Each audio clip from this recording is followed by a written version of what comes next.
ចាជំរាបសួរពុកម៉ែបងប្អូនថ្ងៃនេះជួបខ្ញុំសារជាថ្មីម្ដងទៀតហើយថ្ងៃនេះខ្ញុំមានមុខម្ហូបមួយមុខគឺខ្ញុំមកស្ងោរផ្លែននោងជាមួយនឹងល្ខអំហើយនឹងសាច់ជ្រូកបីជាន់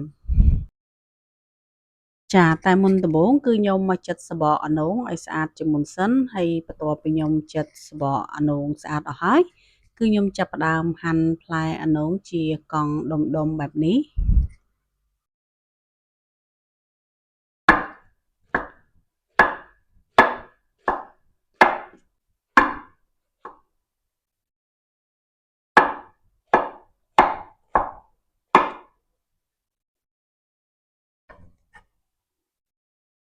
ចាបន្ទាប់មកគឺខ្ញុំយកផ្លែអានោងមកលាងទឹកឲ្យបានស្អាតហើយបន្ទាប់មកទៀតគឺខ្ញុំមកលាងលឹកស្អំហើយនឹងលឹកខ្ទឹមផងដែរហើយជាចុងក្រោយគឺខ្ញុំមកលាងសាច់ជ្រូកបីជាន់ឲ្យបានស្អាតចាការលាងសាច់ជ្រូកហ្នឹងគឺខ្ញុំប្រើអំបិលក្រួសដើម្បីឲ្យលាងទៅស្អាតបានល្អហើយកាត់ក្លិនឆ្អាបនៃសាច់ជ្រូកបានល្អផងដែរ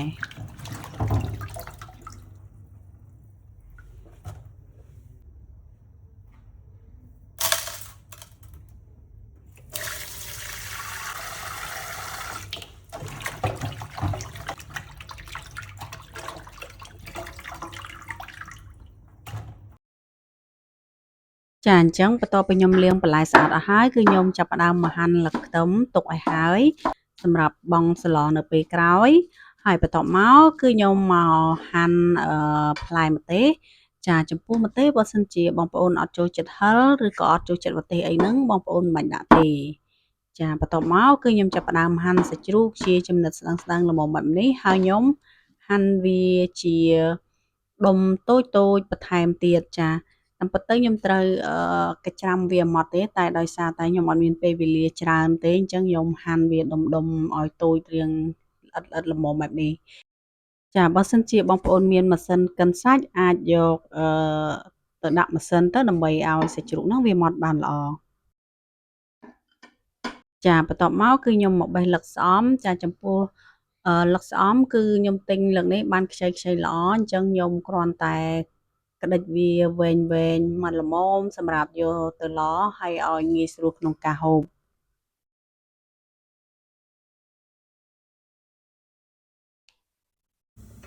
ចាអញ្ចឹងឥឡូវដល់វគ្គខ្ញុំមកធ្វើស្លហើយចាជាដំបូងគឺខ្ញុំដាក់ខ្លាញ់នៅក្នុងឆ្នាំងឲ្យក្តៅបន្តិចបន្ទាប់មកខ្ញុំចាក់មីខ្ទឹមសចូលរួចហើយគឺខ្ញុំចាប់ផ្ដើមកូរមើមខ្ទឹមសហ្នឹងឲ្យរាងក្រហមបន្តិចឲ្យឡើងក្លិនឈ្ងុយបន្តិចបន្ទាប់មកគឺខ្ញុំចាប់ផ្ដើមចាក់សាច់ជ្រូកបីជាន់ចូលចារួចហើយគឺខ្ញុំធ្វើការកូរសាច់ជ្រូកហ្នឹងឲ្យវាឡើងក្លិនឈ្ងុយហើយឲ្យវារាងស្ងួតទឹកបន្តិចមកបន្ទាប់មកគឺខ្ញុំចាប់ផ្ដើមចាក់ទឹកត្រីចូលចាអញ្ចឹងបន្ទាប់ពីខ្ញុំចាក់ទឹកត្រីចូលហើយគឺខ្ញុំចាប់ផ្ដើមកូរវាបន្តិចសិនដើម្បីកុំឲ្យវាខ្លោចសាច់ជ្រូកហើយឲ្យវាចូលជាតិគ្នាជាមួយទឹកត្រីមួយខ្ទឹមអីឲ្យសាច់ជ្រូកហ្នឹងវាកាន់តែមានក្លិនឈ្ងុយចាហើយបន្ទាប់មកគឺខ្ញុំចាប់ផ្ដើមចាក់ទឹកចូល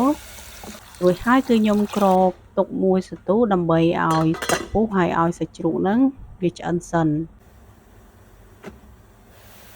ចាអញ្ចឹងទឹកសឡរបស់ខ្ញុំក៏បានពុះហើយសាច់ជ្រូកក៏បានឆ្អិនដែរអញ្ចឹងខ្ញុំចាប់ផ្ដើមដាក់គ្រឿងចូលដូចជាចាហ៊ឺហាយប៊ីអំបិលក្រួសម្សៅស៊ុបមាន់ស្ករត្នោតហើយនិងប៊ីចេងចាហើយបន្ទាប់មកគឺខ្ញុំដាក់ទឹកប្រេងខ្យងចូលដើម្បីឲ្យស្លខ្ញុំហ្នឹងកាន់តែមានរសជាតិឆ្ងាញ់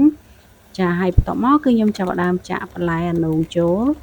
រួចហើយគឺខ្ញុំធ្វើការគ្របវាទុកមួយសន្ទុះដើម្បីឲ្យទឹកពុះហើយឲ្យបន្លែអានោងហ្នឹងឆ្អិនសិន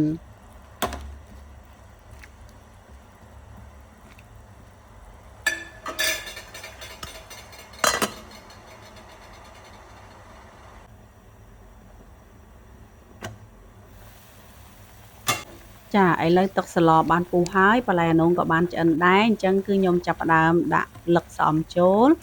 ហើយបន្ទាប់មកខ្ញុំកូរវាបន្តិចដើម្បីឲ្យលឹកស្អំហ្នឹងវាទ្រោមចាហើយបន្ទាប់មកគឺខ្ញុំចាក់លឹកខ្ទឹមចូលហើយនិងម្ទេសចូលហើយជាចុងក្រោយគឺខ្ញុំដាក់ម្រេចម៉ដ្ឋចូលគឺរួចជាការស្រេចចាអញ្ចឹងស្លស្ងោរអានោងលឹកលាយលឹកស្អំជាមួយនឹងសាច់ជ្រូកបីជាន់របស់ខ្ញុំគឺបានឆ្អិនរួចរាល់ហើយចាហើយចំពោះរសជាតិវិញគឺបងប្អូនអាចថែមតាមចំណង់ចំណូលចិត្តរបស់បងប្អូនបានសាបប្រៃផ្អែមអីគឺបងប្អូនថែមតាមនឹងទៅចា ចឹងវីដេអូរបស់នាងខ្ញុំក៏មានតែប៉ុណ្្នឹងទេជាចុងក្រោយនាងខ្ញុំក៏សូមអរគុណដល់ពុកម៉ែបងប្អូនទាំងអស់គ្នាដែលតែងតែតាមដានទស្សនានៅវីដេអូរបស់នាងខ្ញុំតាំងពីដើមរហូតដល់ចប់ចាសូមអរគុណសូមជម្រាបលាជួបគ្នានៅវីដេអូក្រោយៗទៀតចាបាយបាយ